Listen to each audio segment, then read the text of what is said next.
então ao nosso Salmo 149. Como eu já fiz a observação, estamos aí rompendo. Semana que vem nós vamos terminar o Salmo com o Salmo 150. Temos o período aí do assunto missionário durante o mês. E aí depois a gente começa a exposição de um outro livro, ok? Muito bem, meus irmãos. Como eu já fiz a leitura aqui no começo do culto, eu leio à medida que eu for fazendo aqui a exposição do texto, ok? Assim, acho que você quer me falar alguma coisa. Não? Aqui. Muito bem. Ok, então eu vou fazendo a exposição à medida que eu for fazendo a leitura, à medida que eu for fazendo a exposição. O texto do Salmo 149, como a gente já discutiu aqui outrora, ele faz parte, de alguns textos, de alguns salmos, que eles são conhecidos como salmos aleluíticos, por conta dessa palavra que aparece desde o Salmo 146 até o 150, que a abertura você tem o aleluia, e tem lá toda a argumentação, e ele termina com um aleluia, né? E a palavra aleluia, a palavra ale, né? Alelu, ela é a ideia de louvor, e ela se refere a Jeová. Tanto que semana passada nós falamos aqui que tem o Salmo, num dado momento, Salmo 68, se não me falha a memória, ele diz assim, Deus é Deus de já. E alguns aí de forma apressada, desavisada até, entende que Deus é o Deus do momento já. Mas a palavrinha já que aparece em algumas traduções, está em letra maiúscula, não é o Deus já agora, é uma contratação da palavra Jeová. Né? Então, aleluia, mostrando que o louvor da congregação é ao Senhor, aleluia, começa assim. E esse Salmo 149, como está aí nessa parte dos aleluíticos, ele também tem essa característica. O que nós vamos encontrar aqui, esses últimos salmos, eles são a expressão do povo de Deus, estava voltando do cativeiro. Mas é claro que ele tem como pano de fundo, além desse retorno daquele cativeiro que o Nabucodonosor havia levado o povo para a Babilônia, você tem todo um contexto maior, e aí ele se torna escatológico também, né? Coisa que nós vamos trabalhar aqui em algum momento. O que nós temos aqui como teologia do Salmo? O que nós precisamos aprender? Israel, quando está voltando do cativeiro, cumpre-se aquela profecia de Ezequiel 38, né? O vale dos ossos secos. Qual a possibilidade de uma nação, depois de sofrer um impacto econômico, político, bélico, teológico, inclusive, estar totalmente defenestrado por uma nação inimiga, ele voltar a viver, ressurgir? E por um decreto de um outro rei, Deus permitiu que eles voltassem, a vida ela se refizesse novamente. Então o vale dos ossos secos voltou a viver. Nós temos Israel lá agora, né? Todos os conflitos aí, que são questões, algumas especulativas, não nos cabe discutir aqui agora. A nossa questão é o contexto aqui. E aí a gente vai perceber, nesse contexto do Salmo 149, que Israel, quando está voltando do cativeiro, eles estão totalmente desprovidos de recursos militares. Eles estão se reorganizando. Eles estão sem recursos, além dos recursos militares, sem mão de obra para enfrentar os inimigos, sem armamento, além disso, sem condições políticas e sem reserva econômica. Então, como é que eles iam sobreviver? Deus havia dado uma única arma e eles tinham que confiar nessa arma. E qual era a arma? A arma do louvor. E aqui, irmãos, tem uma teologia bastante interessante. A arma que Deus disponibiliza para Israel e evidentemente para a igreja é o louvor. É uma questão misteriosa, mas é assim que a Bíblia nos ensina. Qual é o louvor de batalha? Qual é o louvor em que a igreja ela se fortalece? É o louvor, a arma que Deus nos deu é o louvor. Numa mente, vamos chamar aqui de racional, lúcida, e entenda a lucidez aí apenas como uma maneira coerente de pensar. Quando é que você vence uma batalha, por mais exacerbada que seja, por mais dificultosa que seja, por maior que seja o inimigo, cantando? Isso é um absurdo, mas é assim que Deus vai ensinar. Deus entregou para a sua nação e depois se potencializou qual é a arma da igreja, o louvor. E é claro que, a partir do louvor também, em algum momento, nós vamos ver que o louvor com critério, por meio de uma palavra, que ela é tida e dada como espada de dois gumes, que corta dos dois lados, não é? Ela tem um poder de separação, de divisão, incomparável com qualquer outra arma de cortar. Então aqui nós vemos que Deus escolheu entregar para a igreja uma arma de ataque, uma arma contra os seus inimigos, é o louvor. E vamos pensar um pouquinho aqui acerca das questões da música, coisa que é importante para a natureza, para a existência da igreja. Não só a igreja, mas um grupo de pessoas, seja um grupo de associação de amigos, um grupo religioso, um grupo político, militar, até os grupelhos, e aí grupelhos aí é só a questão de número, não é nenhuma questão difamatória, que se reúnem nas esquinas, você os conhece e tira uma conclusão da sua moral, do seu modus operandi, da vida mesmo, pela música que canta. A música que se canta diz muito acerca da pessoa, não é assim? Ou pelo menos do grupo. Então, uma música define a moral de um grupo. A música, o conteúdo da música, a vibração da música, a batida da música, ela define, inclusive, a capacidade intelectual de um grupo. E aqui não é uma suposição, isso é uma discussão filosófica, historicamente filosófica. Um dos filósofos disse assim, que um povo, a capacidade intelectual, ela está relacionada à capacidade do volume da música que suporta. Quanto mais a música é alta e sem ritmo e sem qualquer harmonia, menor a capacidade intelectual de uma pessoa. Isso não sou eu que estou dizendo, isso é filosofia. Isso é um demonstrativo sociológico. Quanto mais alto uma música e sem um padrão, menor a capacidade de raciocínio, menor a capacidade de uma conclusão acerca de qualquer coisa da vida. Então, a inteligência relacionada ao padrão musical, ela está relacionada com a capacidade de você suportar a suavidade de uma música. Por isso que música clássica é um excelente instrumento para a inteligência humana, coisa que a nossa sociedade ela desprezou. Não é? Então, música ela é importante. E Deus sempre trabalhou com musicalidade. Por exemplo, em Deuteronômio, nós vemos lá, depois de Deus revelar a lei, ele disse assim para Moisés, ô Moisés, pega aqui essa lei, escreve e faça uma música, uma canção para o povo aprender essa música. E você sabe que é assim, você decora, aprende melhor uma coisa ou outra a partir da musicalidade. É por isso que a alfabetização por meio da música ela é mais eficiente. Ora, se isso é verdade, e aqui não é uma suposição, é uma afirmação, nós temos o quê? A Bíblia ela é um livro musical. De Gênesis a Apocalipse, nós temos o quê? Música o tempo todo. Letras de música. Bem verdade que muito da harmonia, do ritmo, essa coisa toda, nós perdemos. Mas a letra está aqui. Nós não sabemos cantar como era. Mas você vai lendo o texto dos Salmos, o texto vai dizer, essa música, ela deve ser cantada em tal momento, com tal harmonia, com tal instrumento, porque a música não é uma arte só com o som e com a letra, ela tem todo um padrão, porque Deus sabe como nós reagimos em relação à música, o corpo reage. Dependendo da batida da música, o corpo, a parte do corpo que vibra, que começa a movimentar, é essa parte aqui, que os filósofos também chamavam de baixo ventre. Então, dependendo da batida, o que instiga, o que funciona, o baixo ventre, conhecido como intestinos, também. Agora, dependendo do padrão musical, ela reverbera aqui, E isso melhora o quê? A capacidade de reflexão.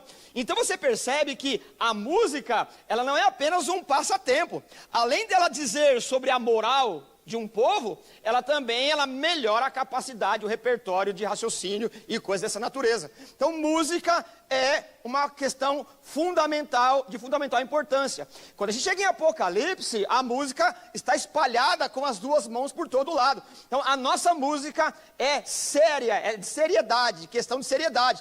A música na igreja não é um entretenimento. A música deve carregar doutrina para que você aprenda com mais eficácia aquilo que você crê, aquilo que nós cremos. Então, a música identifica, a música, ela seleciona, ela cria coesão doutrinária. Nós somos conhecidos muito mais por aquilo que a gente canta, porque aquilo que a gente canta está o que a gente crê.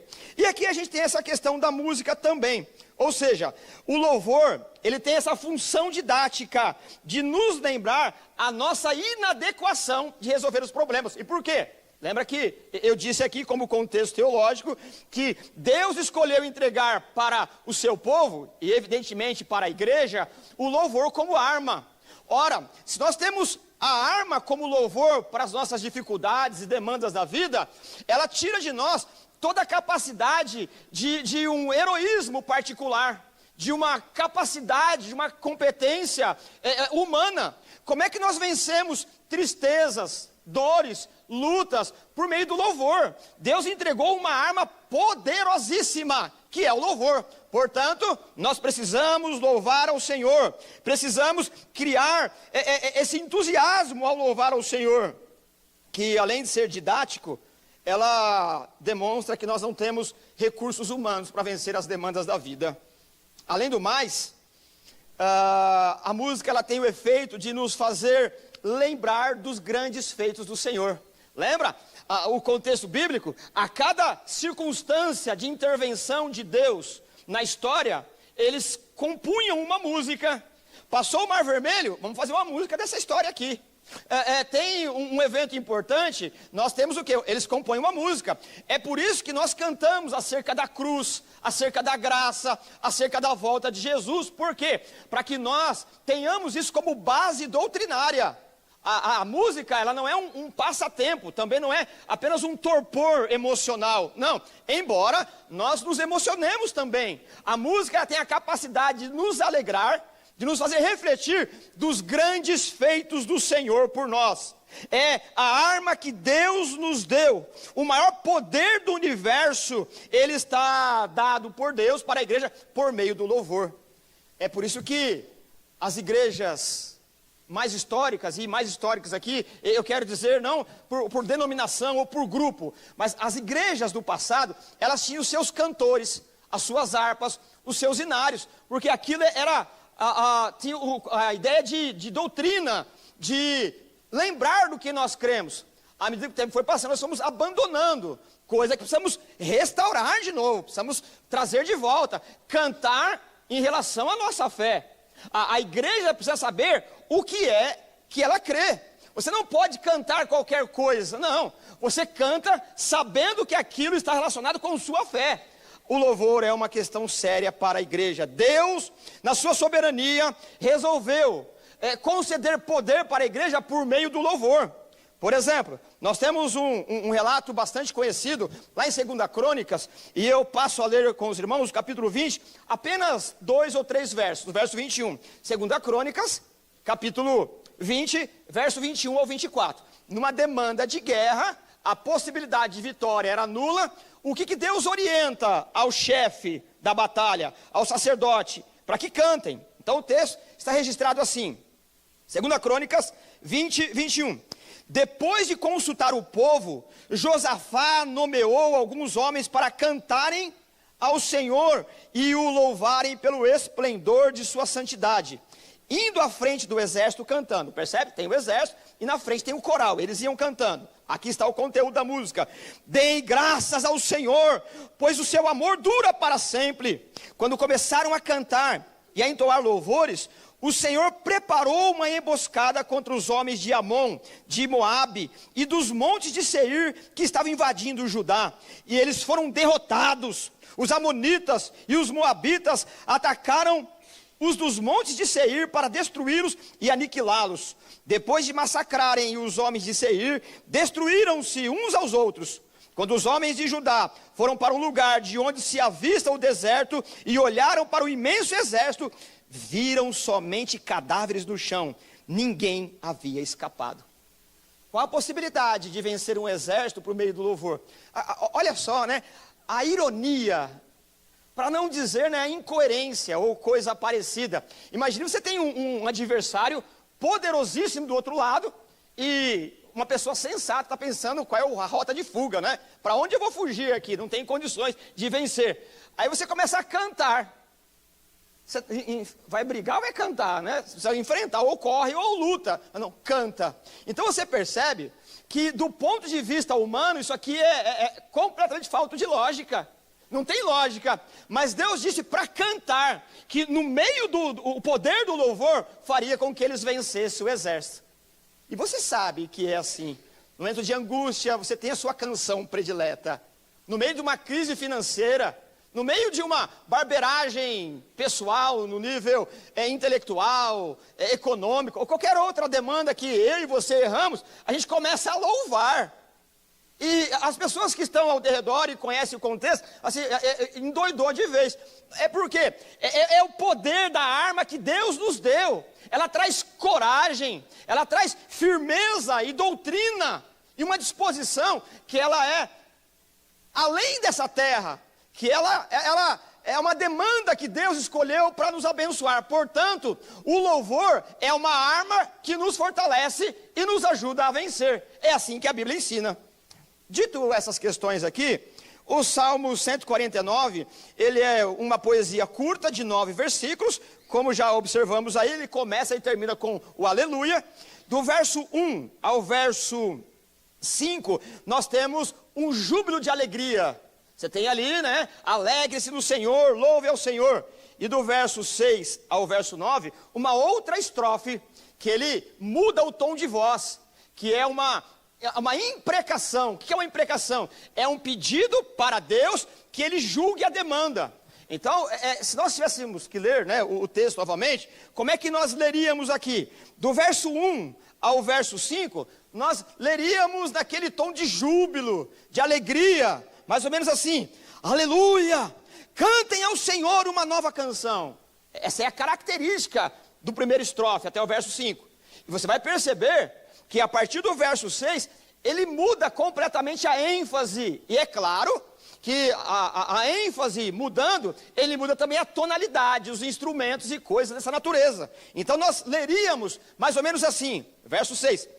Altos louvores estejam em meus lábios, e uma espada de 2 gumes em suas mãos, para impor em vingança às nações. Percebe? A poesia, ela é elaborada, estruturada de forma didática. Ele louva a Deus, e no segundo momento, no segundo estrofe, do 6, verso 6 ao verso 9, ele muda a tonalidade. Então tem toda uma questão didática. A poesia aí, ela tem a nos instruir como é que o texto deve ser cantado. Muito bem. Então agora vamos aí, de uma certa maneira, fazer uma exposição desses versos aí. Do verso 1 ao 5, que é o louvor.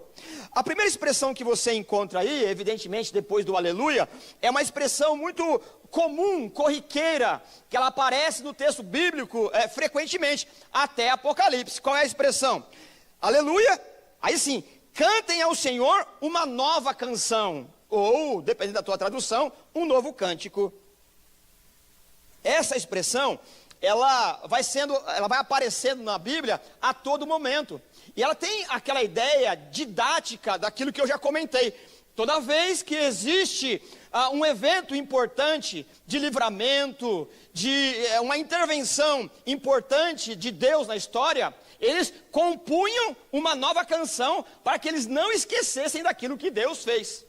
Isso é uma questão de memória. Imagine se você fosse compor uma canção a cada vez que Deus interviesse numa demanda sua. Imagine se você tivesse uma canção para quando Deus te socorreu naquele momento de angústia.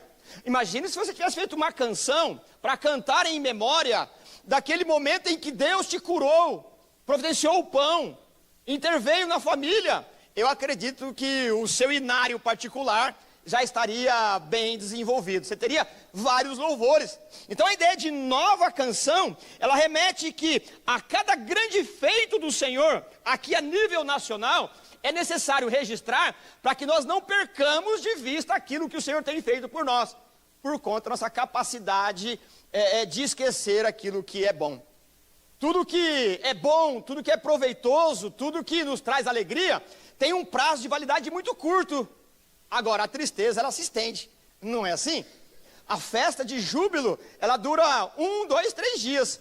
Mas a angústia da derrota, ela dura a vida toda. Não é assim? Porque consequência do pecado, nós temos uma tendência meio que mórbida a celebrar, uma celebração aqui, né, usada até de forma irônica, a falar mais das derrotas, porque nós precisamos registrar mais aquilo que Deus tem feito. Para quê? Cante uma canção nova todas as vezes que Deus fizer alguma coisa importante para você. E é claro que essa questão, ela é usada no momento em que Deus livra Israel, e por isso vai se formando o inário, o cântico, o saltério, mas ela também ganha um tom escatológico. Tanto que lá em Apocalipse, quando nós temos lá o ocaso, o término da história, a derrocada, onde a igreja definitivamente vencerá os seus inimigos, você tem ali uma série de canções. Por exemplo, Apocalipse capítulo 5, 9 e 10, é o último cântico. Ele diz assim: cantavam um cântico novo. E qual é o cântico novo? Aquilo que nós ganhamos na cruz. Olha o conteúdo: tu és digno de receber o livro e de abrir os seus selos, pois foste morto e com teu sangue compraste para Deus homens de toda tribo, língua, povo e nação. Tu, Senhor, os constituíste reino e sacerdotes para o nosso Deus, e eles reinarão sobre toda a terra. Esse é o último cântico novo. Ainda não aconteceu na plenitude, mas é certeza, nós venceremos em Cristo Jesus. Nós já temos antecipadamente um cântico novo, a igreja vence. Em Apocalipse capítulo 14, 3, a expressão também aparece. Eles cantavam um novo cântico diante do trono, diante dos 4 seres viventes e dos anciãos. Ninguém podia aprender o cântico, a não ser os 144 mil que haviam sido comprados para Deus. Esse cântico, ele já pode de alguma maneira ser antecipado por aqueles que têm Jesus como Salvador. Nós já aprendemos de alguma maneira a entoar esse novo cântico. Então o texto começa no verso 1 com essa intensidade: aleluia, cantem ao Senhor uma nova canção, louvem-no na assembleia dos fiéis. Percebe? A ideia do louvor aqui, ela tem uma definição teológica. Há uma comunidade louvando, e eles são chamados de assembleia dos fiéis, porque eles têm a ideia da fidelidade num ponto central da verdade. Quem canta esse novo cântico comunga de uma teologia. Quem canta esse novo cântico em uníssono, em uma assembleia, num coral, cantam porque concordam com aquilo que o texto está dizendo, ou que a composição está dizendo. Então por que nós cantamos? Porque nós concordamos com aquilo que Deus fez pela igreja. Há um novo cântico que, quando a comunidade se junta, está dizendo: eu concordo com isso. Portanto, se você não crê que é pecador perdido, se você não crê que Jesus morreu pelos seus pecados, se você não nasceu de novo, se você não crê que Jesus voltará triunfantemente, você não pode cantar uma canção nova semelhante à de Apocalipse 5 e de Apocalipse 14, porque você não comunga com a ideia da congregação dos fiéis. Só canta um novo cântico acerca da escatologia da volta do Senhor aquele que se sente perdoado pelos seus pecados. Senão você não pode cantar. Mas eu trago uma advertência: arrependei-vos dos seus pecados e receba Jesus como seu Senhor. E aí a congregação que canta, o verso 2 convida para o júbilo da alegria. E o texto diz assim: alegrem-se, Israel, a comunidade que concorda com aquilo que está sendo cantado. Alegre-se no seu Criador. A ideia de Criador aí já remete ao ex nihilo. Lembra? No princípio criou Deus os céus e a terra. A expressão ex nihilo é criar a partir do nada. Deus, pelo seu poder, disse e tudo foi criado. Então há uma concordância. Vamos louvar aquele que cria, não a partir de algo já existente. Nós não cremos na eternidade da matéria. Se a matéria fosse eterna, ela seria Deus. Não há outro Deus, há um único Deus. E do nada ele tudo trouxe. Então essa comunidade é convidada. Alegre-se, Israel, naquele que criou. Exulte o povo de Sião no seu rei. Você tem um paralelismo aí. A linha de cima, ela concorda com a linha de baixo, dita de forma diferente. Verso 3. Louvem eles, a comunidade, Sião, Israel, louvem eles o seu nome com danças, ofereçam-lhe música com tamboris e harpa. O único evento que nos remete a esse comportamento aqui é o dia que eles passaram o Mar Vermelho e do outro lado eles cantaram, tocaram tamborim e dançaram. Então você percebe a memória do livramento. Quem não tem memória de livramento vai perdendo, vai se enfraquecendo na fé. Nós precisamos cultivar uma memória de livramento. Nós temos um livramento que é comum entre nós aqui, a salvação em Jesus. O privilégio de participar de uma comunidade como essa, que tem dificuldade, que tem luta, que tem demanda, mas é uma comunidade que se reúne na mesa, em volta da mesa da comunhão, louvando a graça do Senhor. Mas apesar da comunhão, do júbilo da comunhão, você tem motivos particulares. Se você fizer uma análise rápida, no insight, você vai lembrar de 1, 2, 3 ou tantas outras coisas que Deus já fez por você. É a nossa ambição desnecessária, é o nosso egoísmo, que sempre cria uma demanda sem celebrar aquilo que Deus já fez por nós. Você tem motivo para celebrar os grandes feitos do Senhor. Deus já fez muita coisa em sua vida. Deus já socorreu em tantos momentos. Portanto, que o nosso coração não se endureça quando passarmos pelo deserto da provação. O que nos dá certeza que Deus nos livrará no dia de amanhã é pela história que nós já construímos com Ele. Já temos um currículo de vida com o Senhor. Ele já nos abençoou. Nós precisamos trazer à memória aquilo que Deus já fez por nós. E eles estão trazendo aqui, no dia que passamos pelo Mar Vermelho, no dia em que fomos livres da mão do faraó, nós cantamos de júbilo, tocamos instrumentos e dançamos, celebrando a vitória que já tivemos. O verso 4, você tem aí uma ironia, né? Eu posso chamar assim, porque ele vai dizer que os humildes são coroados. E aqui tem toda aquela questão que estamos discutindo acerca do reino de Deus. O reino é um reino político. Essa ideia de que não há uma política na nossa fé, ela é completamente contrária àquilo que a Bíblia nos ensina. Nós temos um reino e um rei. Ele é político. E é um rei que governa com justiça e retidão. O que nós não concordamos é com a politicagem do mundo das trevas, tutoriado, conduzido, governado por Satanás. Mas a igreja vive num reino. E esse reino é político. E ele tem um rei. E esse rei que dita as regras. E aí o texto diz, verso 4, o Senhor agrada-se do seu povo, Ele coroará de vitória os oprimidos. Ora, no mundo dos homens, no jogo da vida humano, o humilde não tem coroa. O humilde, ele é desprovido de qualquer tipo de honra. A coroa é reservada para os poderosos. A coroa é reservada para aquele que tem uma condição e força política, ou seja, ela de qualquer demanda. Mas aqui não, por meio do louvor, a cada um de nós, e a igreja, ela tem condição humilde, comparada com a força mundana. E você sabe o que quer dizer isso? Não cumpre com suas obrigações tributárias, para você ver se a casa que você mora é sua. Não paga as multas de trânsito, para ver se o carro é seu. Não paga os impostos que surgem a todo momento. Então a gente trabalha em função do César. Jesus disse isso, dê a César o que é de César. O problema é que a fome de César, a fome tributária de César é muito grande, é desumana.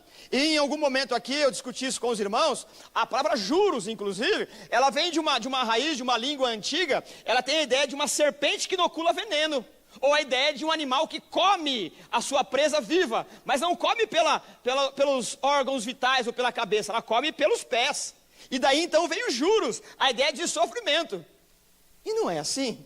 Os juros vai te comendo vivo, não é assim? É aquela ideia do cartão de crédito, comprar o que não precisa com dinheiro que não tem. Não é assim? É assim, ó. A gente compra o que não precisa, com o dinheiro que acha que vai ter. E depois o pastor, né, o devorador se levantou. Não foi o devorador, irmão, foi o nosso egoísmo, a nossa ambição. Você nem precisa do que você comprou. Em tese, claro, né? É claro que cartão de crédito ajuda, se você tiver uma boa capacidade da mordomia. Senão você é escravo. Ou você acha que o banco, uma instituição financeira, sumamente bom, que te oferece um limite assim, viu? Você é especial, você é demais, né? Toma aí, né? Sem você o mundo não existiria, sem você a constelação planetária, galáctica não brilharia. Toma aí um limite. Irmão, não seja ingênuo, irmão, né? Você é mais um número, que quanto mais você não pagar, mais juros você vai pagar. Não é assim? É exatamente isso aqui. A ideia de que o mundo, ele vai te dando uma condição para você cada vez mais se afundar. E quanto mais afundado, menos alegria de júbilo. Mas aqui o texto diz que os humildes, eles são o quê? Coroados. A ideia de que essa humildade, ela é alguém que é desprovido de força política, é desprovido de força econômica, é desprovido de força espiritual até. Por quê? Você acha que é super poderoso, mas não. A nossa vitória espiritual vem por meio de música, irmãos. Sai cantando aí na rua uma música, você, esse cara é doido, é cheio de problema, vai ficar cantando aí, né? Porque é fora de nexo. Mas é a arma que Deus nos deu, é aqui que nos fortalecemos, é no louvor da congregação, é no louvor particular. E Jesus disse isso: bem-aventurados pobres em espíritos, pois deles é o reino dos céus. A ideia de pobres aqui, ela não é uma pobreza econômica, é a ideia de que é uma pobreza que invade o nosso ser no âmago da existência. E essa pobreza, ela é uma falência total, não numa comparação com os poderes do mundo. É uma ideia de que, comparado com Deus, não há outro sentimento a não ser um sentimento de fragilidade, de pobreza, de humilhação. Só que essa humilhação não é para desumanizar, mas para coroar. Por isso que você vai ler no Sermão do Monte, texto que eu acabei de ler aqui, ou pelo menos citar, bem-aventurados os pobres em espírito, tudo que está sendo dito ali é em comparação com Deus. Bem-aventurados os que choram, pois serão consolados. Não é chorar por chorar, chorar porque é boca aberta, chorar porque tem uma fragilidade emocional, chorar por... Não, é diante da realidade proposta do reino de Deus, não estar coadunado com aquilo, alinhado com aquilo, é sentir um desespero e chorar: Senhor, eu não estou alinhado com isso. Quem chora desejando essa natureza são o quê? Socorridos. Diante do Senhor não há outro sentimento a não ser falência. É por isso que no final do Sermão do Monte, quando Jesus didaticamente está colocando cada uma dessas questões ali, as pessoas estão indo embora. E é como se ele chamasse assim: não vai embora não. Porque eu sei que você não consegue estabelecer, comportar-se dessa maneira. Mas ele diz assim: pedi, dar-se-vos-á. Buscar, bate e a porta se abre. Busca, que você vai encontrar. O que ele está prometendo para você? É só ler o texto de Lucas, que ele vai dizer: procure o Espírito Santo. O que ele promete é o Espírito Santo para que você tenha uma vida adequada com aquilo que é a proposta do reino de Deus. Então essa ideia, oprimido aqui, desse lado, ele é motivo de bullying, de chacota, de risada, de menear a cabeça, de bater dos ombros. Mas esses que são desprezados por esse mundo que se corrompe, eles são coroados pela alegria da salvação. E o verso 5... ele continua ainda dizendo: regozijem-se os meus fiéis. Eu não sei quantos irmãos vão lembrar, mas a alegria é coisa séria na Bíblia. Alegria não é uma possibilidade, é um mandamento. Você nunca vai encontrar um texto na Bíblia dizendo assim, se der um tempinho aí, vá se alegrar. Não é assim. Alegria na Bíblia é mandamento. Alegria na Bíblia é uma exigência de Deus. Você precisa encontrar um motivo lícito, bom, digno, para dar risada. Para que os hormônios da alegria, o corpo reaja. Você precisa rir da vida, precisa aprender a rir. Quem não ri, murcha igual uma uva passa, fica triste, acaba. A alegria é essencial. O Evangelho é Evangelho de alegria. Jesus foi um homem de alegria. Deus é um Deus de alegria. É mandamento. Assim como está escrito, não matarás, e é mandamento, está escrito, alegre-se, outra vez vos digo, alegre-se no Senhor. Você precisa de alguma coisa para se alegrar. A todo tempo, Deus está dizendo na Bíblia, alegrai-vos, exultem-se. Irmãos, eu não sei o que você vai fazer da vida, mas você precisa ter alguma coisa lista para dar risada, para você melhorar. Aliás, provérbio, ele diz o quê? O coração alegre aformoseia o rosto. Então, irmãos, nem que seja para motivo estético, dá uma risadinha. Vai ficar um pouquinho mais bonito, pelo menos, né? Pelo menos, irmão, pelo menos. Alegria é assim, e a todo tempo. Alegre-se, regozije-se. Não sei do que você vai rir, mas se for lícito, se for bom, se não ofender ninguém, vai rir, irmão, vai se alegrar. Regozijem-se no Senhor. Essa ideia de que na alegria no Senhor, o simples fato, aliás, uma outra observação importante aqui, eu leio o verso 5. Regozijem-se os seus fiéis nessa glória, né, que foi dito até aqui. E em seus leitos cantem alegremente. A ideia de cantar alegremente no leito é a ideia de você ir para a cama dormir sem um peso na consciência. Tem coisa pior do que você ir dormir pensando no dia de amanhã? Tem coisa pior do que você tentar dormir no repouso dos santos, dos justos, com um peso, uma preocupação?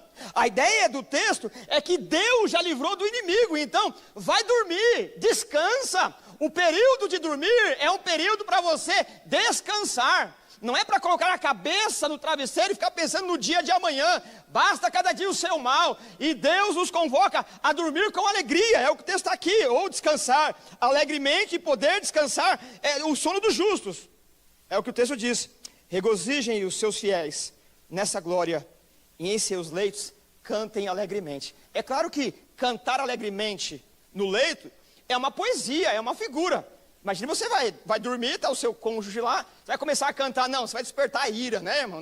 Não é isso, né? A ideia é de, vá dormir satisfeito, vá dormir tranquilo, vá dormir que o Senhor tem o controle das coisas na sua mão. Vá dormir sem preocupação, entrega o teu caminho ao Senhor, confia nele e o mais ele fará. Quem não dorme uma boa noite, não produz bem o outro dia.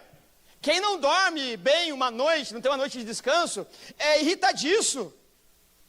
E não consegue se alegrar com os grandes feitos do Senhor. Também é mandamento.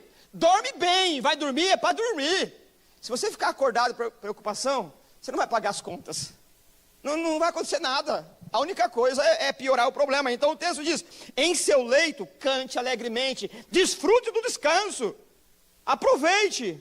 É o Salmo 4:8 que diz, em paz me deito e logo adormeço, pois tu, Senhor, me faz viver em segurança.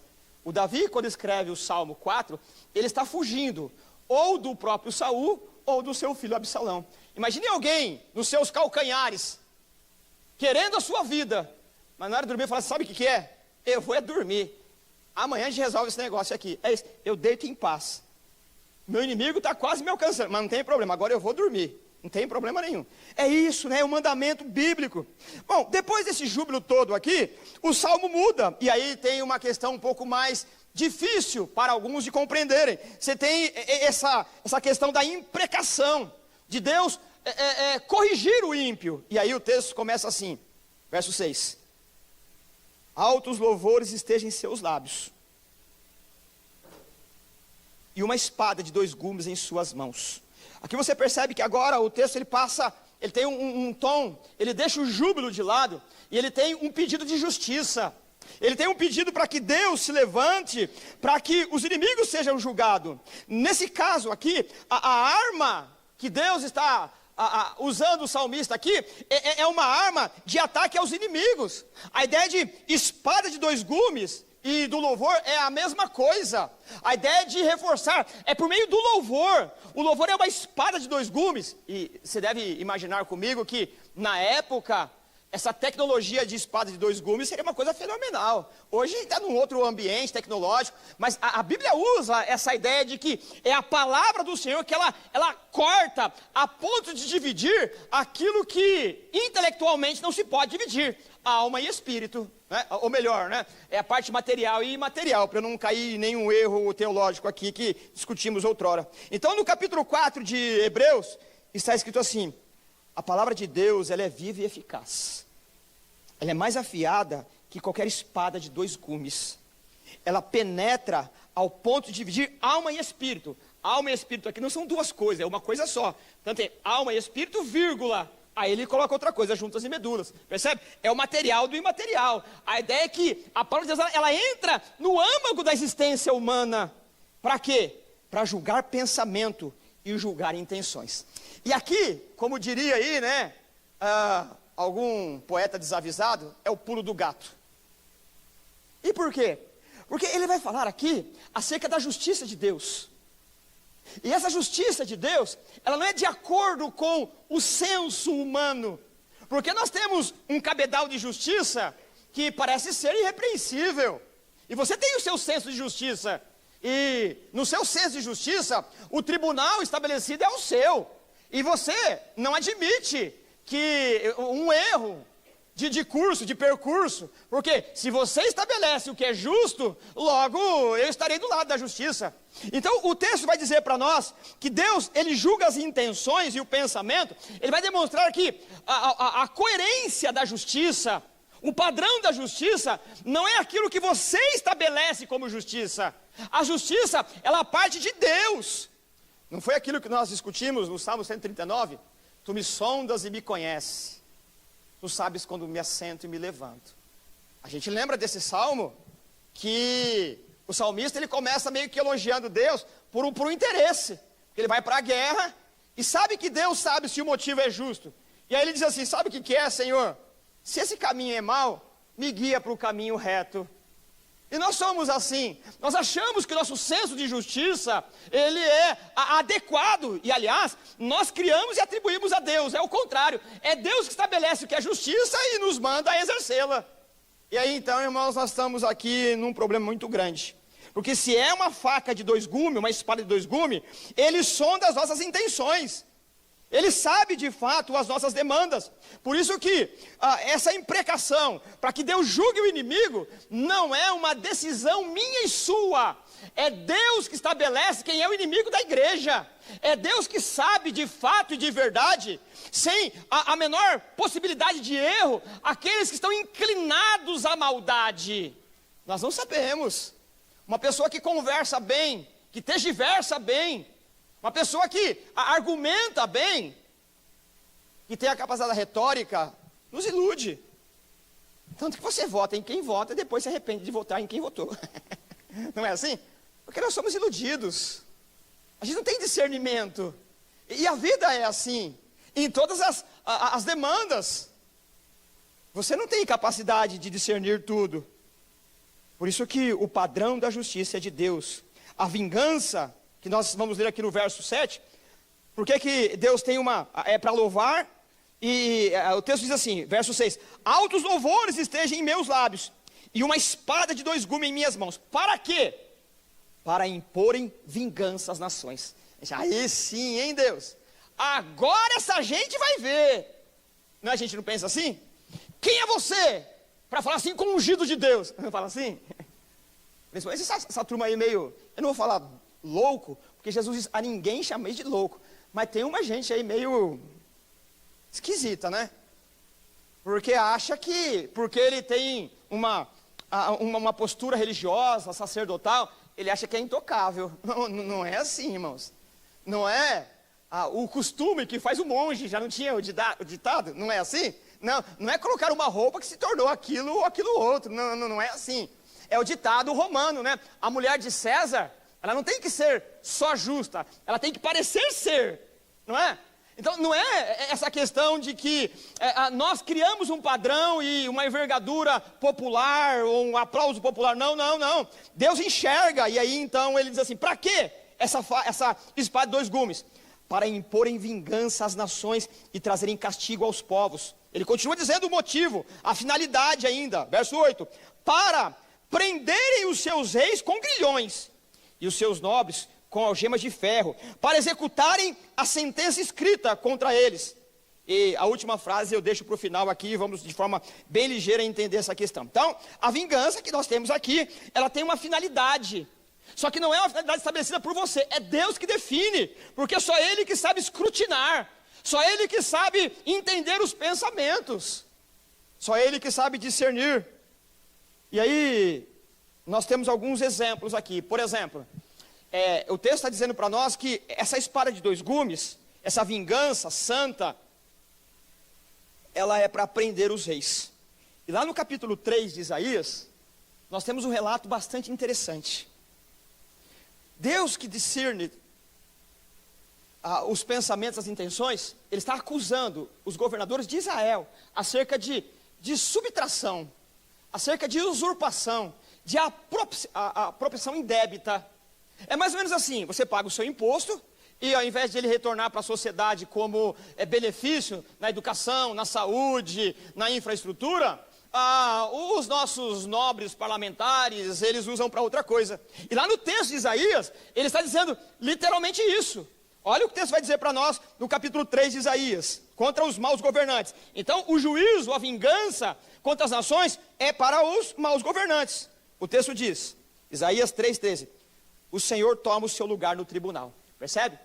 Ele vai estabelecer um tribunal. Chama lá o advogado, o juiz, a acusação, aquela coisa de montar o tribunal, né? A gente chama do teatro jurídico. Deus, ele monta, ele toma o seu lugar no tribunal, porque ele é o juiz. Levante-se, povo, para julgar os povos. Aliás, perdão, deixa eu ler de novo. O Senhor toma o seu lugar no tribunal, Isaías 3,13. Levanta-se para julgar o povo. Então a ideia é de que Deus, ele é o juiz e ele vai julgar. Só que é o padrão de Deus. O Senhor entra em juízo contra as autoridades e contra os líderes do seu povo. Olha o que ele diz, qual que é a demanda? Vocês arruinaram a vinha. A vinha aí, né, é Israel. Você pode colocar Itapevi, São Paulo, isso, aquilo, outro. Vocês arruinaram a vinha. O que foi roubado dos necessitados está na casa de vocês. Que pretende vocês ao esmagarem o meu povo? A palavra esmagar aí tem a ver com a vindima. Recolhia a uva, colocava no poço e pisava. Está dizendo assim, vocês estão pisando o meu povo quando pega, se apropria dos bens deles e está na casa de vocês. Vocês estão pisando. Que pretende vocês ao esmagarem o meu povo e a moerem o rosto dos necessitados? A ideia de moer o trigo. Ele usa duas figuras que o povo conhece para dizer o que o mau governante faz quando ele usurpa daquilo que é para devolver em benefício. Aí a demanda termina. Quem pergunta é o Senhor dos exércitos. Mostrando para nós que Deus conhece as intenções de cada um de nós. E Deus levanta os seus calcanhares para julgar o injusto. E aqui, muitos de nós entendemos essa questão toda de uma forma inadequada. Porque acha que Deus é um ser escravo das suas emoções. Porque aprendeu, nesse momento perturbado, esquizofrênico, espiritualmente, teologicamente nós vivemos, de um tempo para cá, que Deus é escravo do seu próprio amor. Deus me ama tanto que vai fazer tudo por mim. Não se deixe enganar. No amor está a disciplina. Quem não disciplina não ama. Quem deixa o filho às suas próprias travessuras não ama, é escravo do sentimento. Provérbios, o pai que não corrige o seu filho está agindo de forma inadequada. Quando a vara é afastada do filho, não está educando. Então correção faz parte da didático do amor. Eu já contei uma história aqui, não tenho problema de ser tido como repetitivo. Aliás, não tenho nenhum problema de não ser inédito. Uma vez minha mãe mandou eu comprar pão e leite, e sobrou umas moedas de troco. Falei, eu vou falar que aumentou. Eu fico o troco para mim. Olha que engenharia, né? Econômica, como se ela soubesse, né? Sabe o que é, mãe, né? O pão aumentou aí, né? Então não teve troco hoje. Ela falou assim, não tem problema nenhum. A hora que seu pai chegar, você conta para ele. Falei, pelo amor de Deus, mãe, pelo amor de Deus, tá aqui o troco, eu estava só brincando, por quê? Se meu pai não me corrigisse, talvez eu não estaria aqui. Uma das características do amor é a correção. O filho entregue a si mesmo é vergonha para os pais. Então não se deixe enganar. Se Deus não te corrigiu, é possível que você não seja filho. Isso é grave. Porque se o pai ama o filho, ele corrige. O filho que o pai não corrige, aliás, quem não corrige não é da casa. Porque Deus não admite que um filho seu envergonhe toda a família. Bendita seja a vara da correção, para que nós nos arrependemos dos nossos pecados. Se Deus nos deixasse sem correção, nós não estaríamos aqui. Porque eu e você somos rebeldes, somos inconsistentes emocionalmente, somos frágeis. Nós pecamos a toda hora e justificamos. Bendita é a mão do Senhor que nos corrige, é a mão da graça, é a mão firme que sabe disciplinar, é a mão do Pai que nos conduz em segurança até o último dia. Bendita é a correção do Senhor, bendito é aquele que é corrigido e se arrepende dos seus pecados. Portanto, se você anda nas suas aventuras noturnas e não é corrigido, você pode ser membro dessa igreja, você pode cantar e dizimar, mas se Deus não te corrigiu e você não desistiu, você não é filho. Arrependei-vos dos seus pecados. O filho é corrigido. O filho não é deixado à sua própria vontade. Há um pai que sonda as intenções, e ele corrige não por sarcasmo, ele corrige por amor, porque aqueles que o pai deu, nenhum se perderá, e o caminho da salvação é pela disciplina, pela correção de um pai santo e justo. Bendita é a mão que nos corrige. Então os governadores que não são corrigidos, ainda há tempo de se arrependerem, ou então terão um destino terrível. Além desses, um outro grupo que Deus corrige é aquele que usa de influência para se estabelecer numa comunidade. O texto de Isaías também nos ensina isso. O Sebna, ele é um sujeito que é secretário. O que acontecia? Você tem lá, né, as demandas de guerra, aquela política toda do Antigo Testamento, a coisa está acontecendo, e tem um camarada chamado Sebna. O que ele faz? Ele participa das reuniões de segurança nacional de Israel. E o que ele faz? O que ele discute com o rei, com o arquivista e com os secretários da época, ele toma aquela informação de segurança e vai para o Egito e vende aquilo. Olha o que Deus diz. Isaías 22, 15 ao 19. Assim diz o Senhor dos Exércitos: vá dizer ao administrador do palácio de Sebna: que faz você aqui? Quem lhe deu permissão para abrir aqui um túmulo? Ou seja, ele estava negociando a informação num terreno em outro lugar. O que faz você aqui? Você que está lavrando no alto do monte e talhando na rocha do seu lugar de descanso. A ideia de lavrar e talhar aqui, a ideia do tráfico de informações de forma poética. E não é assim. Tem gente que participa de uma reunião que tem que ter um certo sigilo das questões. Ele, porque tem uma informação, ele é detentor de poder, algum poder, ele acha, e ele começa a fazer o tráfico de informação. Deus não se deixa escarnecer. Deus não se deixa. A justiça de Deus é diferente. Olha o que ele diz: veja que o Senhor vai agarrar você e atirar-o para longe. Ó poderoso homem, acho que tem informação, acho que é poderoso. Ele o embrulhará como uma bola e o atirará num vasto campo.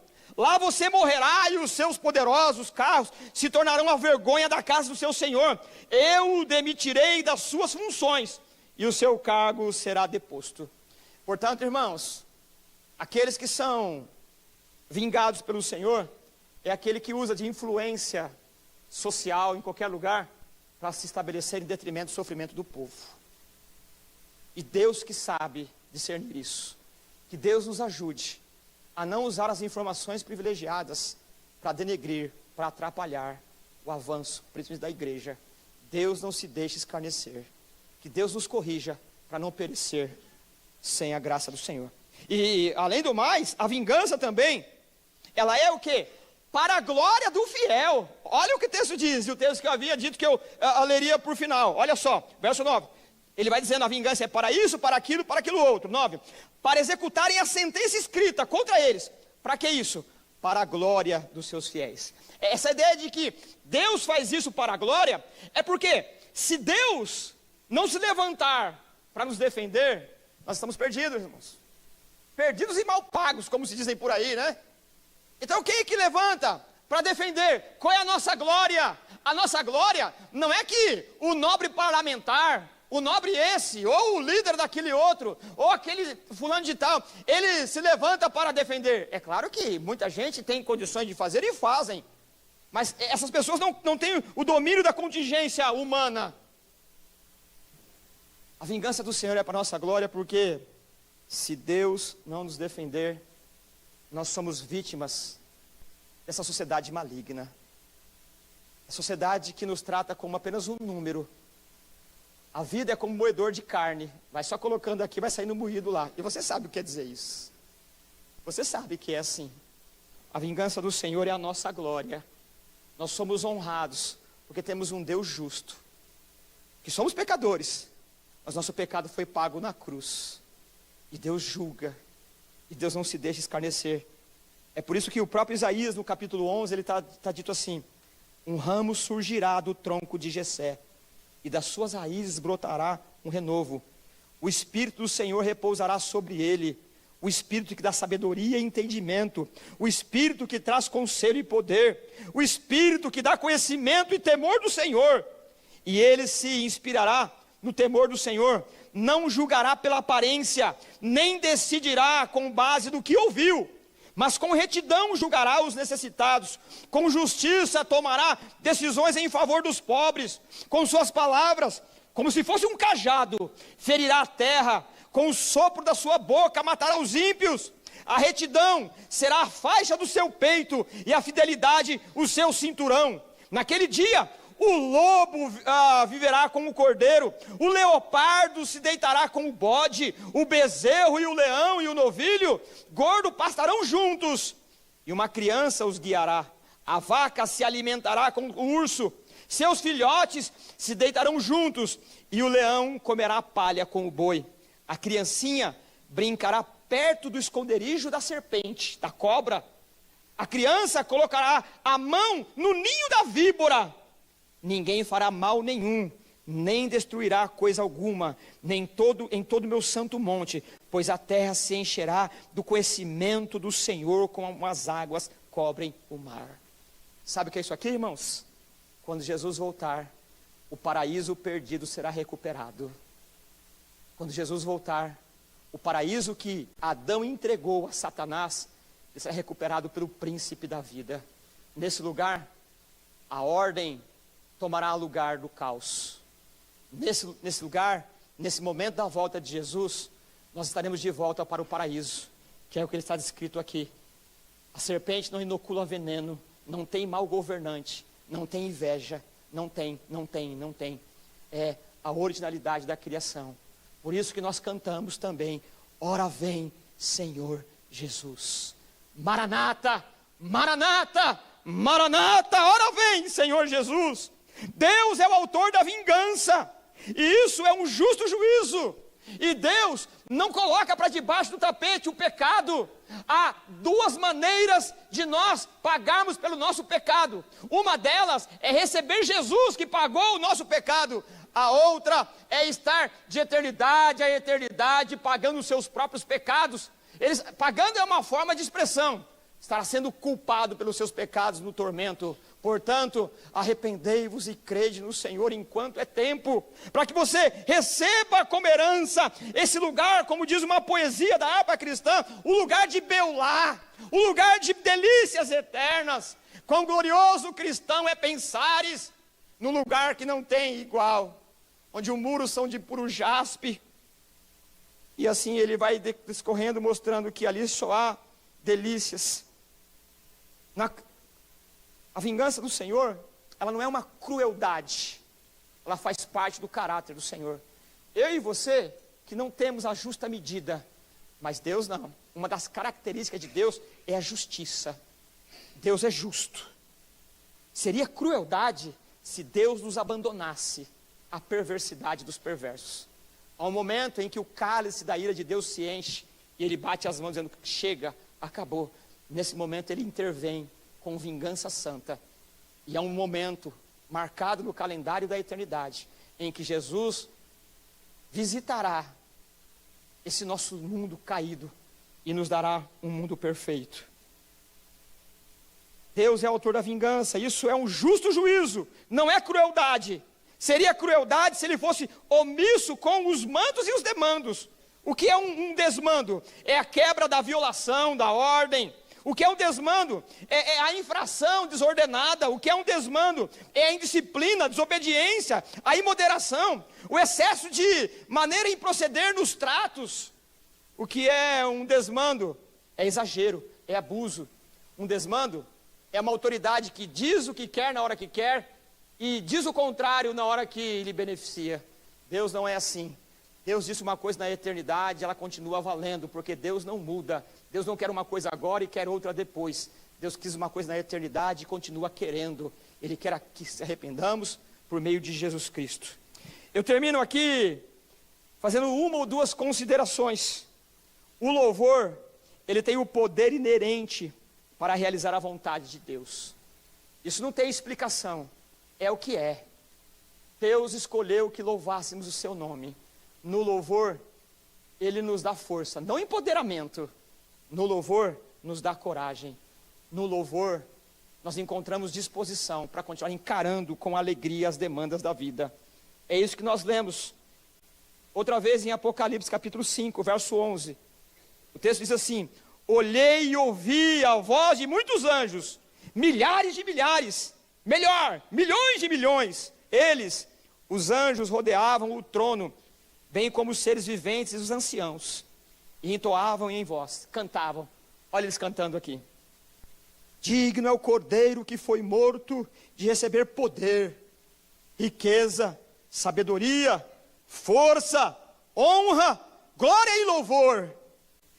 Depois ouvi todas as criaturas existentes no céu, na terra, debaixo da terra. Já discutimos isso aqui, uma questão.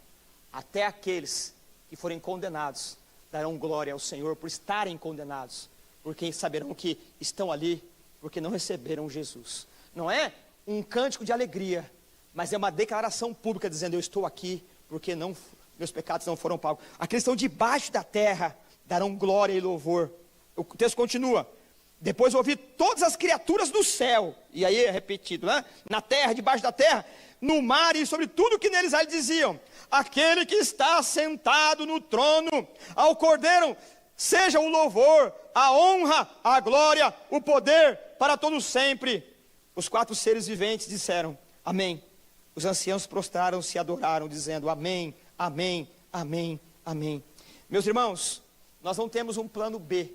O plano A continua valendo, e ele não tem possibilidade nenhuma de dar errado.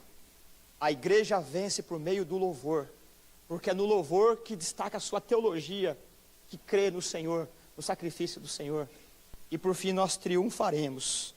Foi assim que Deus decidiu. Na teologia dos Salmos está fundamentada o confronto com os inimigos por meio da arma mística do louvor. Nós precisamos louvar com alegria, e o nosso louvor precisa ter características bíblicas e alegria de louvar. Embora a igreja não possui força poderosa, ela não tem arma, a única que nós temos é o quê? É o louvor e a palavra.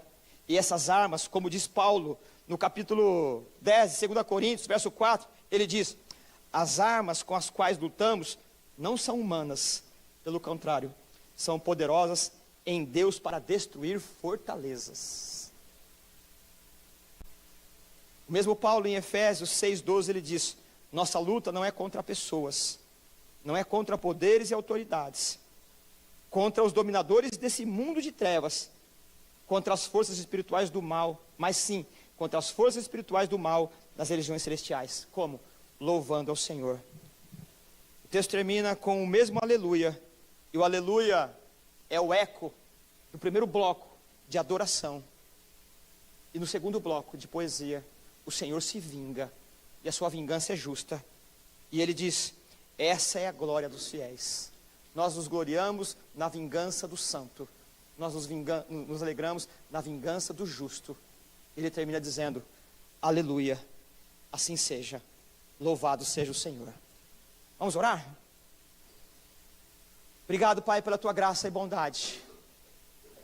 Obrigado, Senhor, por nos convencer por meio da tua palavra e pela ação do teu Espírito, que é o mestre por excelência, que a nossa força é irrisória, é incapaz, é nula, é raquítica, diante de tanta demanda.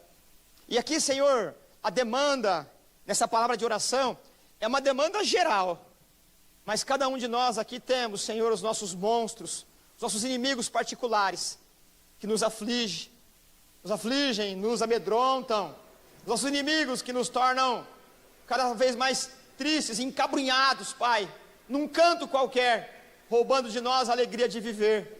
Mas enquanto nós abrimos nossa boca para louvar, o Teu Espírito derrama um avivamento particular e comunitário, para que olhemos, Senhor, para aquele que é digno, justo, fiel, verdadeiro, santo, eterno. E ainda assim o Senhor nos leva a olhar para a cruz, para ver o quão pecadores nós somos, o quão pecadores nós somos. Foi nossa culpa que o Cordeiro de Deus sangrou, mas nós olhamos duas vezes para a cruz. Na primeira temos a tristeza da dor do pecado, mas quando olhamos de novo nós temos a dívida paga e a alegria do júbilo. Senhor, obrigado pela Tua graça, obrigado pela Tua palavra, obrigado pelo serviço da igreja, obrigado pela espada de dois gumes, obrigado pelo louvor. Enche os nossos lábios de louvor, para que possamos ter coragem para vencer os nossos inimigos, inimigos reais, não são inimigos utópicos, imaginários, são inimigos poderosíssimos, mas eles caem como uma pedrada, igual Davi derrubou o gigante. Eles caem mortos, eles caem inoperantes pelo louvor da Tua igreja. Nos enche do júbilo, de alegria, do serviço de adoração. Abençoa essa casa, Pai, aqueles que são ministros de louvores, aqueles que cantam, aqueles que tangem o instrumento, aqueles que oferecem a voz, para que nos animem para louvar ao Senhor. A nossa arma é o louvor. Foi o Senhor que instituiu e estabeleceu que essa seja uma igreja vitoriosa, que louve com alegria e veja os seus inimigos derrotados por meio da alegria do louvor. É assim que nós oramos, Pai, crendo nas vitórias até o último dia, em nome de Jesus. Amém.